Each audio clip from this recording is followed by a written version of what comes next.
Terima kasih Bu Ketua. Bismillahirrahmanirrahim. Assalamualaikum warahmatullahi wabarakatuh.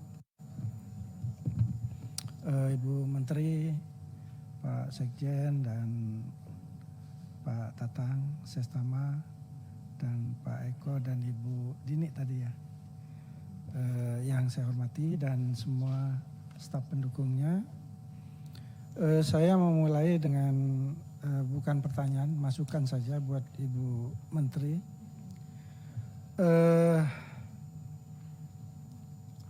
Dalam kondisi pandemi ini, program yang telah diluncurkan oleh Kementerian Tenaga Kerja untuk tahun 2020 itu setidaknya di dapil saya yang saya tahu itu sangat-sangat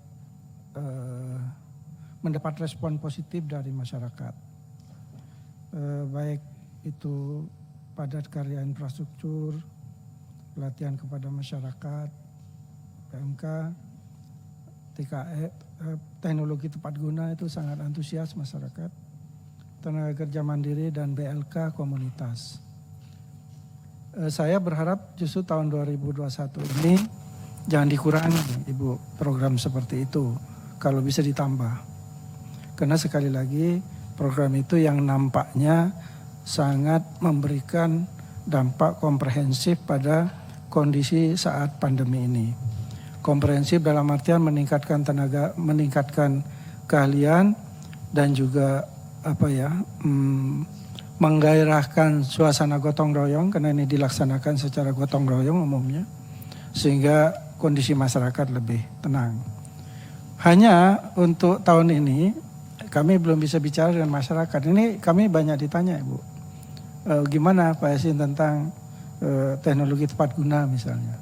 Kami belum bisa jawab karena kami belum dapat rincian program untuk tahun 2021.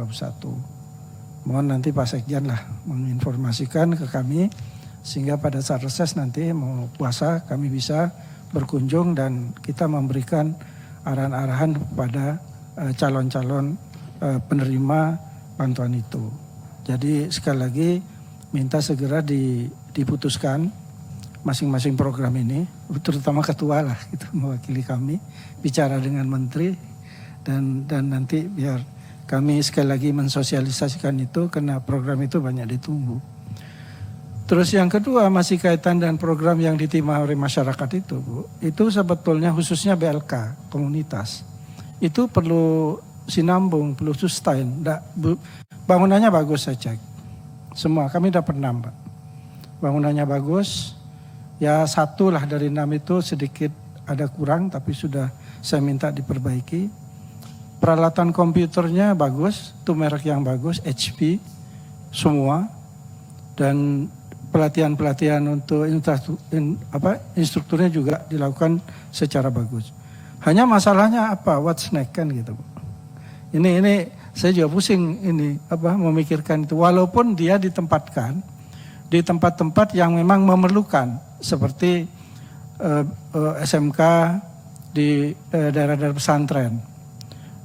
Juga di sekolah-sekolah Islam di dapil saya memang dipakai, tapi itu kan juga perlu program-program yang lebih juga lebih jelas dari kami, khususnya dari Kementerian Tenaga Kerja, kalau ada paket-paket bantuan program apa gitu ya, baik peningkatan ini super tenaga pengajarnya itu sangat kami tunggu. Dan karena tahun pertama kelihatan bangunannya masih bagus, kalau 5 tahun dan dia kurang digunakan pasti menurun kondisi bangunannya. Itu dari buat Ibu Menteri. Yang kedua, saya mungkin akan bicara agak banyak tentang PP2MI Pak, karena daerah saya juga sebagai dapil kami sebagai salah satu pengirim tenaga kerja yang cukup banyak. Dan kami banyak temuan dalam artian positif ya untuk disampaikan di sini, bukan mau mengkritisi yang nggak jelas kan gitu. Jadi pertama Pak, moratorium tenaga kerja kita khususnya ke Timur Tengah. Tadi Bapak bilang itu dampak positifnya sangat besar dalam arti permasalahannya sangat berkurang. Saya setuju sekali Pak, bahkan kalau bisa di stop total aja ke sana Pak. Karena ini menyangkut harga diri bangsa, menyangkut harga diri kita sebagai bangsa Indonesia. Saya pernah naik haji tahun 1998 dan yang kedua 2003, itu sudah jauh berbeda, hanya dalam kurun waktu yang 98 kita sangat dihormati Pak. Pekerja-pekerja kita banyak jadi kasir dan segala macam. Belakangan sudah mohon maaf, sudah banyak pekerjaan-pekerjaan yang kurang terhormat sehingga misalnya ngepel kan gitu ya, membersihkan bagian-bagian yang kotor. Nah itu saya pikir kurang bagus dan juga banyak nyinyir lah melihat orang Indonesia itu. Oleh karena itu kalau bisa menurut saya di stop seterusnya aja Pak, bukan hanya sementara ke negara-negara seperti itu sampai negara-negara yang bersangkutan benar-benar benar-benar menunjukkan etikat baik terhadap pekerja kita. Misalnya ada undang-undang atau peraturan pemerintah yang melindungi tenaga kerja kita. Itu satu Pak, untuk BP2MI. Yang kedua, tadi Bapak juga sebutkan skema G2G itu sangat bagus. Terutama dengan yang saya tahu dengan Jepang ya, itu udah lama itu Pak, tenaga kerja magang itu. Juga dengan Korea dan belakangan saya tadi dengar info dari Bapak dengan Jerman. Itu 3 negara itu sangat-sangat positif Pak bagi kita. Dalam arti satu, kita ke sana digaji mahal. Saya pernah ke Korea sekitar 10 tahun yang lalu dalam rangka juga DPR. Di situ ada waktu itu ada 46.000 tenaga kerja Indonesia dan itu dibayar sangat memadai dibandingin dengan Indonesia tentunya. Dan kasusnya relatif kecil. Nah, sama juga dengan di Jepang. Tenaga magang itu kalau sudah pulang di kita, jika dia uangnya dikumpulin dan dia bisa membuka usaha seperti yang dia lihat sehari-hari di Jepang, itu juga akan meningkatkan ekonomi keluarga dan ekonomi masyarakat di mana dia tinggal. Jadi G2G ini kalau menurut saya harus ditambah lagi Pak, karena banyak positifnya daripada negatifnya. Lebih gampang memanagenya, sehingga dan juga yang jelas kita tidak disepelekan, gitu loh. Oleh karena itu saya sekali lagi berharap yang G2G diperbanyak, misalnya dengan Kanada. Saya juga lihat tenaga kerja kita di situ cukup banyak. Dengan dengan Amerika saya nggak tahu lah, tapi kira-kira Kanada terus beberapa negara Skandinavia itu juga banyak tenaga kerja kita yang cukup dihormati. Jadi sekali lagi saya dukung banget skema G2G itu. Saya nggak tahu dengan Hong Kong ya, kenapa ada nggak perjanjian kita di sana. Tapi tidak terlalu punya bermasalah kita di sana. Dan yang di stop ini kalau bisa juga Pak, ya ini enak ngomongnya ya, tapi ya namanya anggota DPR kan harus enak ngomongnya. Malaysia stop juga aja Pak. Itu kalau kita melintas batas di Malaysia itu Pak, sedih banget. Ini ada orang Indon datang gitu. Kata-kata itu menyedihkan. Sangat menyepelekan lah gitu. Sehingga kalau menurut saya, kalau itu tidak mungkin menutup seterusnya, minimum dikasih semacam kayak warning lah berapa tahun gitu diputus Pak. Mereka perlu kita sebetulnya. Banyak dokter-dokter kita berpraktek di sana Pak. Di Penang itu banyak dokter lulusan kita, lulusan dari Universitas Andalas terutama, yang sangat diperlukan di sana. Jadi itu yang lain Pak.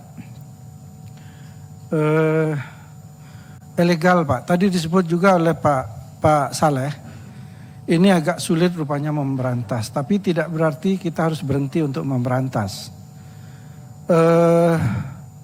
Karena permasalahannya ilegal ini Pak, nanti terus sampai kepada waktu bekerja dan kepulangannya. Saya nggak mau cerita detail, tapi ada kejadian kemarin, ada tenaga kerja PMI kita meninggal di luar negeri, perempuan, begitu dikirim dari luar negeri ke Jember, tapi si Jember Pak, itu salah mayat, bukan yang dimaksud Pak. Nah ini gara-gara ilegal tadi. Jadi dampak negatifnya sangat banyak dan besar sekali pengaruhnya, sehingga kalau menurut saya ilegal ini harus kita atasi.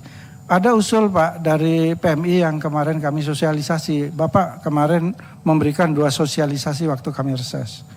Salah satu usul itu bagaimana Pak Yasin kalau yang ilegal itu dilegalkan di sana. Datanya di re-entry di sana. Karena untuk melegalkan itu harus kembali dulu ke Indonesia kan Pak.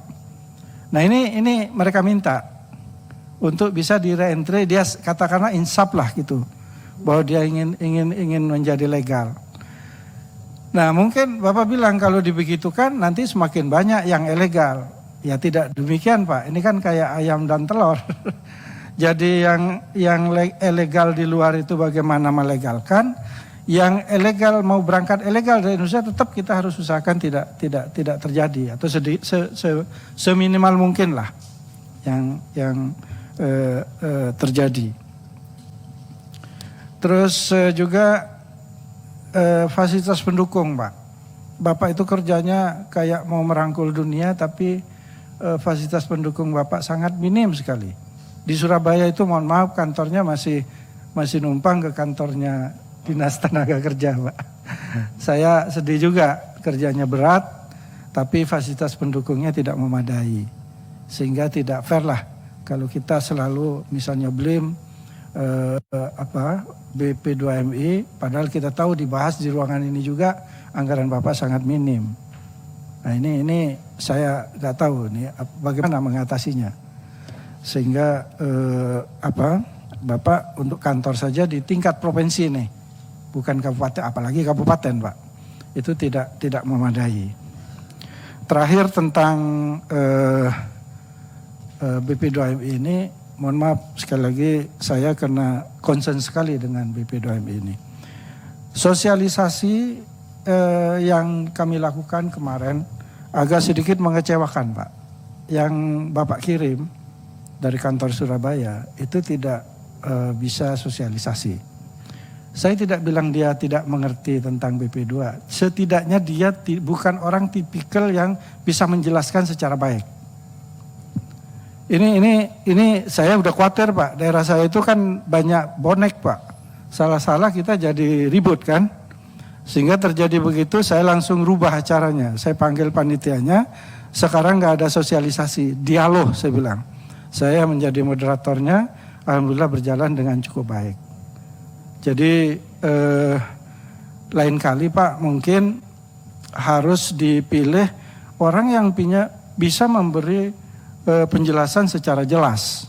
Kalau perlu dia lakukan training aja Pak untuk beberapa, karena kerjaan BP2MI di Indonesia ini kan sosialisasi Pak. Banyak persoalan-persoalan yang kalau Bapak sosialisasikan dengan baik, seperti Bapak tadi sebut, peran dari kepala desa itu besar sekali Pak, besar sekali. Dia tahu semua titik komanya, siapanya di desa itu. Jangan kita yang dari Jakarta, Surabaya, sok tahu lah gitu. Mereka jauh lebih tahu. Sehingga mereka harus dilibatkan secara lebih intens. Saya pikir itu aja Pak, karena kalau saya ungkap semua nanti kok nggak enak kan gitu. Tapi niat saya adalah bagaimana BP2MI ini berperan sebagaimana yang ketentuannya dia mempunyai peranan yang sangat besar. Untuk PMO, apa yang dijelaskan itu tadi ya sangat bagus Bu. Cuman menurut saya seperti saran Pak Saleh juga, sekali-kalilah orang PMO ini pimpinannya atau setidaknya level atas turun ke lapangan, turun ke desa-desa. Bareng kami anterin Bu, kami anterin. Sehingga tahu permasalahan yang sebenarnya, jangan hanya di Jakarta. Karena sekali lagi angka-angkanya tadi semua bagus, tapi di lapangan itu agak sedikit lain Bu. karena misi Ibu sangat mulia, lebih baik kalau misalnya banyak perbaikan-perbaikan harus dilakukan.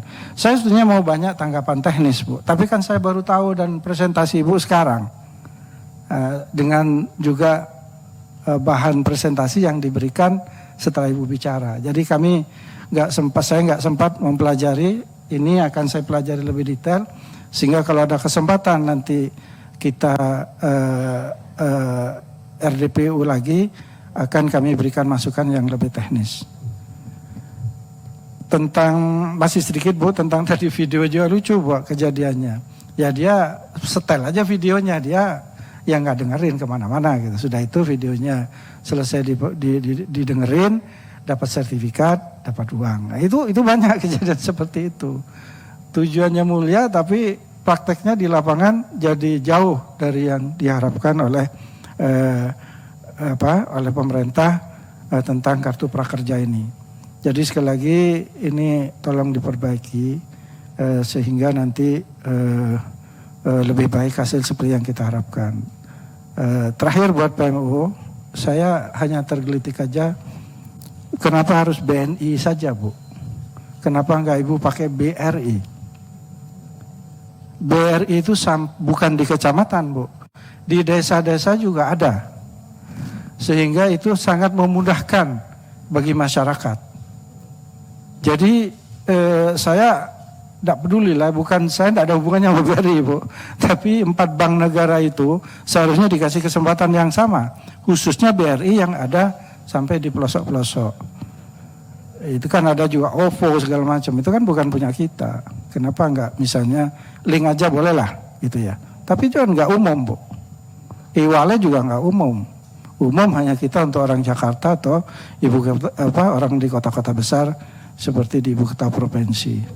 Saya pikir itu aja Bu Ketua. Terima kasih. Assalamualaikum warahmatullahi wabarakatuh.